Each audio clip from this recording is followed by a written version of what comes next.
Egun on denoi, ongi etorriak 2024ko udako kirol eskaintzaren zozketara. Bueno, hasi aurretikan azalpen batzuk emango dizkizuegu, zuek kontutan hartzeko. Orduan, zozketaren prozedura, berez izen emate bakoitzak bere zenbakia dauka, eta horren baitan, aleatorioki programak aterako du zenbaki bat, eta gorakako urrenkeran adjudikatuko dira lekuak. Hori egingo da 15 aldiro eta hilabeteko epetan. Orduan guztiz gaurkoak izango dira hiru zozketa. Oso importantia gaur bertan automatikoki sistemak generatzen du email automatiko bat, hor esango dizue plaza lekua daukazuten nala ez, baina hori da automatikoki sortzen duena. Horri eskasoik egin, importantia dana da bilarkoa. Bilar iritsiko zaizue, bilar erne egon zuen korreoekin, eta bilarko emailean bai esango zaizue lekua daukazuten, taldea atera dan, edo harremanetan gurekin jartzeko.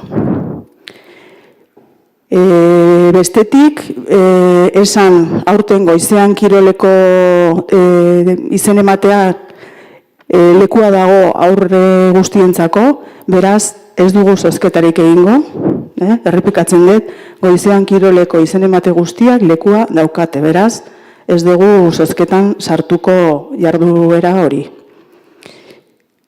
Buenos días, gracias por asistir al sorteo de las plazas de las actividades deportivas para UDA 2024.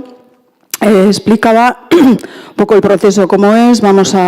El sistema, todas las inscripciones tienen su número, cada inscripción tiene su número y el sistema aleatoriamente saca un número a partir del cual en orden ascendente se adjudican las plazas.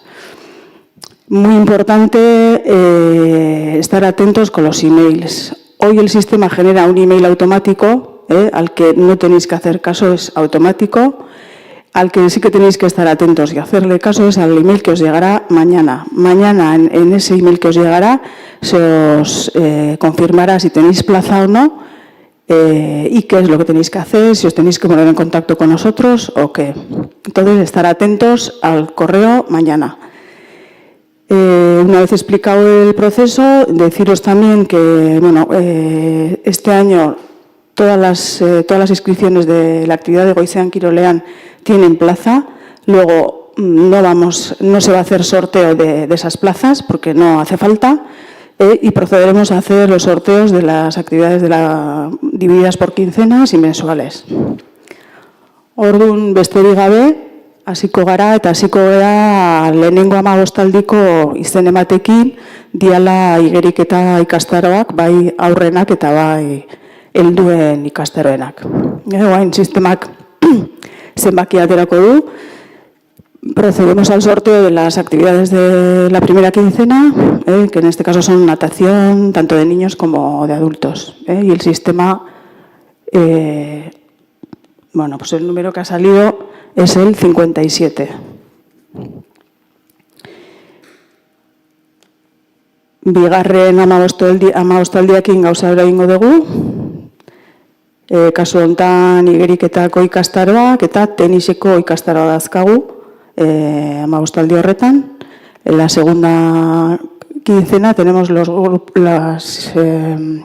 cursos de natación y de tenis. Y en este caso el número que ha salido es el 27. Eta azkenik, aterako dugun zenbakia izango da hileko ikastaroentzako. Por último, procederemos a la extracción del número de los cursos mensuales, que estos son de adultos, helduenak. Eta...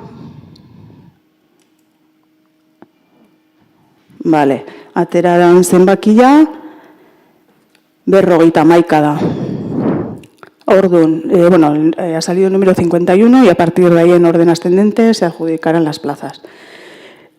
Berriz errepikatzen dut, garrantzitsuena dena, bihar erne egoteko zuen e-mailekin, jasoko dezute e-mail bat, eta hor esango zaizue, lekua dakazuten ala ez, eta zeren behar dezuten.